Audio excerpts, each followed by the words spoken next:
Bienvenue dans les enquêtes du Nouveau Détective. Le Nouveau Détective, premier magazine d'enquête sur les grands faits divers, et Engel présente « Il lui arrache le cœur, persuadé qu'elle est un vampire ». Une enquête d'Axel Vigneux.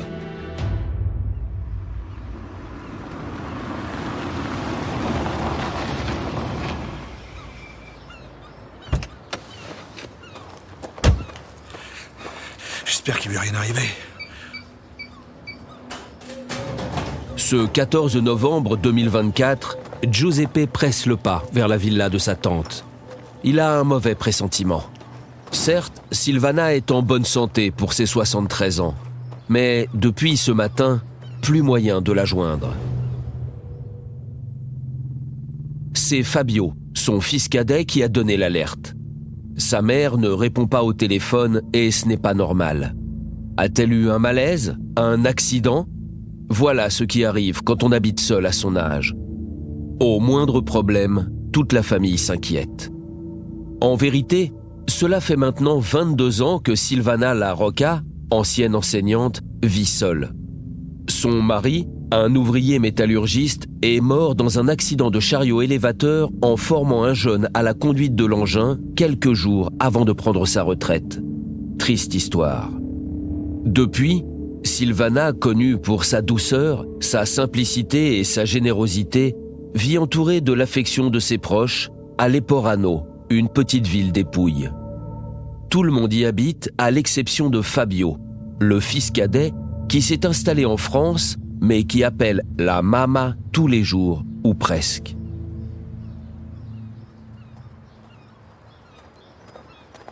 La nuit n'est pas encore tombée sur la via Trasimeno quand le neveu Giuseppe sonne à la porte de la villa. Non loin, quelques mouettes se disputent sur la plage déserte. De rares voitures passent. Le temps est comme suspendu. Arrivé sur le pas de sa porte, Giuseppe appelle. « Tata, tu es là? Oh, Tata! Tata !» Pas de réponse. Il contourne le bâtiment et remarque que la voiture de sa tante est là, à sa place, dans la petite cour intérieure. Elle n'a donc pas eu d'accident, c'est déjà cela. Mais le soulagement est de courte durée. Près du véhicule, une forme humaine est étendue à terre. Giuseppe s'approche lentement, les yeux écarquillés et le souffle court. En arrivant à hauteur du corps, il ne peut s'empêcher de pousser un cri d'horreur. C'est bien sa tante qui baigne dans une mare de sang. Lui qui craignait qu'elle soit tombée dans l'escalier, la réalité est bien pire.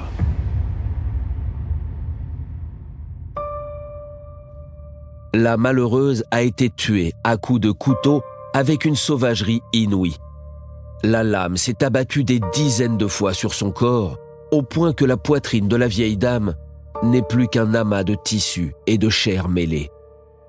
La cage thoracique, béante, semble avoir été défoncée, puis ouverte. Alors que Giuseppe trouve la force d'appeler la police, il s'interroge. Si l'assassin avait cherché à arracher le cœur de sa victime, il ne s'en serait pas pris autrement. En attendant, la nouvelle de la mort de Silvana se répand comme une traînée de poudre dans la famille. Oncles, tantes, cousins, neveux et nièces, tous se précipitent via Trasimeno alors même que les carabiniers investissent les lieux. Dans la lueur tournoyante des gyrophares, on éclate en sanglots, on se prend dans les bras. Seul Salvatore, le fils aîné de la victime, un solide quadragénaire, reste de marbre. C'est étrange. Soudain, s'écartant du groupe, il s'approche d'un policier et entame une conversation pour le moins suspecte. Excusez-moi, je peux vous parler un instant? Attendez une seconde. Roberto, empêche les gens de passer. Il faut respecter un périmètre de sécurité. Si on peut éviter de polluer la scène de crime, ce serait bien. Merci. Excusez-moi, je vous écoute. Je suis un des fils de la victime. Oui, je suis au courant. Désolé pour votre mère. Qu'est-ce que vous voulez savoir? Non, rien de particulier, mais je voulais juste vous dire que je m'entendais pas avec ma mère. Mais jamais je ne l'aurais tué. Interloqué, le carabinier le dévisage. Drôle de confidence après un meurtre aussi sauvage. Cela cache sans doute quelque chose. Le plus simple serait d'interroger tout le monde. Et tandis qu'on emporte le corps meurtri de la pauvre Silvana sur une civière, tous les témoins présents prennent le chemin du siège provincial de la police. Les auditions commencent. Rapide pour Giuseppe, le neveu inconsolable et traumatisé. Moins pour Salvatore, dont le visage agité, parcouru de tics nerveux, frappe les enquêteurs. Vous vous sentez bien, monsieur Larocca? Ouais, j'ai un peu chaud là dans vos bureaux, mais ça va, merci. Vous voulez un verre d'eau? Non, ça ira. Par contre, si on pouvait faire vite, j'ai beaucoup de choses à faire. Oui, nous allons faire aussi vite que possible. Mais avant de commencer, vous permettez qu'on vous fouille? Sous le blouson du suspect, dans le dos, on trouve un attirail incroyable. 2 épées et un bouclier. On peut savoir pourquoi vous vous trimballez tout ça? Monsieur Larocca, vous avez entendu la question? Ok, vous voulez pas répondre? Très bien, on va faire analyser tous ces objets et on se revoit dans quelques heures. Après analyse, il semble que cet arsenal moyenâgeux n'a joué aucun rôle dans le crime. Il n'empêche, ce sont de drôles de trouvailles auxquelles Salvatore ne donne aucune explication. Pour qui se prend-il? Un chevalier des temps modernes? Le carabinier poursuit son interrogatoire. Je lis ici que vous avez quitté l'armée pour problème de santé. Monsieur Larocca, vous avez conscience que votre silence ne joue pas en votre faveur. Brigadier, notez que le témoin ne veut pas répondre à la question. Ok, très bien, passons à la suite. On vous dit couvert de dettes, c'est vrai? À chaque question, l'ancien militaire de la marine italienne oppose un silence buté. Mais c'est peine perdue. Les caméras de vidéosurveillance montrent une toute autre réalité. Monsieur Larocca, nous avons eu accès aux caméras de vidéosurveillance. On vous distingue clairement en train de vous rendre chez votre mère juste avant l'heure du meurtre. Vous pouvez nous expliquer la raison de votre visite? J'étais obligé de le faire. J'ai pas eu le choix. Comment ça, vous avez pas eu le choix? Ma mère était un vampire. Sous le regard médusé des policiers présents, Salvatore se lance dans une description précise de son meurtre. Oui, ce matin-là, je suis bien allé via Trasimeno. Et j'avais plusieurs couteaux avec moi. Je savais ce que j'avais à faire. Je l'ai d'abord frappé à l'arrière de la tête, mais je n'ai pas réussi à la tuer d'un coup. Alors je l'ai poignardé au ventre, à la gorge, puis à la poitrine. Mais enfin, ça existe pas, les vampires. Pourquoi est-ce que vous avez fait ça? Comme vous êtes naïf, bien sûr que ça existe. Et ma mère était un vampire cannibale de la pire espèce. Comme toute sa famille d'ailleurs. Comme mon frère Fabio, comme mes camarades de l'armée. C'est pour ça que j'en suis parti. Ouvrez les yeux, ils sont partout. Je vois. Mais pourquoi cet acharnement sur votre mère? Je lui ai ouvert la poitrine pour prendre son cœur. Je lui ai arraché et je l'ai mis dans un mouchoir. Je l'ai gardé un moment, puis je l'ai jeté dans la rue. Comme un déchet dont on se débarrasse. Il fallait bien ça, soutient l'illuminé, pour mettre fin à une existence contre nature. Car selon lui, derrière la façade de frêle mama italienne, se cachait un monstre abominable, plus affamé de sang que le comte Dracula lui-même. Quand mon père est mort, elle m'a obligé à manger de la chair humaine. Tous les plats qu'elle me préparait étaient à base de chair humaine. On imagine la stupeur des carabiniers devant ces accusations démentielles.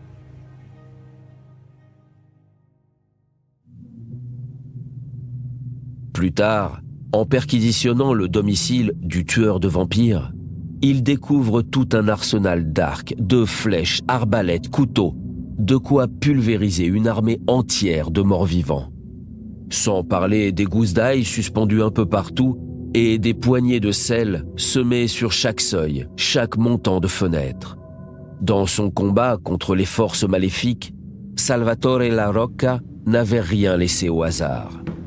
Se dirigeant vers le frigidaire, il tient à prouver ses dires. Tiens, ça par exemple. Dit-il, saisissant un bocal. Vous croyez peut-être que c'est du veau, hein? Eh bien non, c'est pas du veau, c'est un morceau de mon père.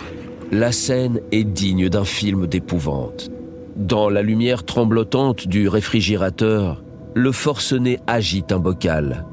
Le plat parfaitement innocent que lui avait préparé son adorable maman.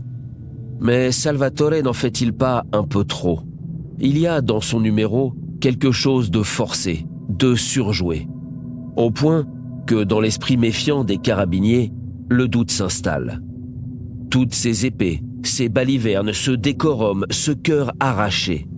N'y aurait-il pas, sous la folie apparente, une autre histoire au mobile simplement crapuleux? Un lourd passif de dettes contractées par le fils aîné.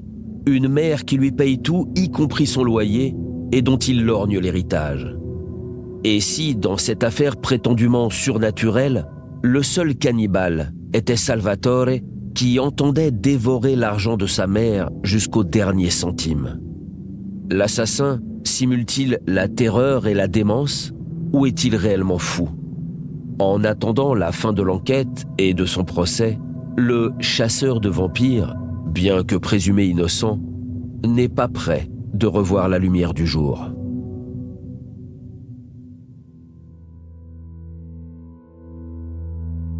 Pour ne rater aucun épisode, abonnez-vous à notre podcast sur votre plateforme d'écoute et retrouvez tous les mercredis nos enquêtes dans le magazine Le Nouveau Détective. Nos podcasts et nos enquêtes sont également disponibles sur lenouveaudétective.com. Si l'affaire n'a pas encore été jugée ou venait à passer en appel, nous rappelons que les protagonistes bénéficient toujours de la présomption d'innocence. Les noms et prénoms de certains personnages sont susceptibles d'avoir été modifiés.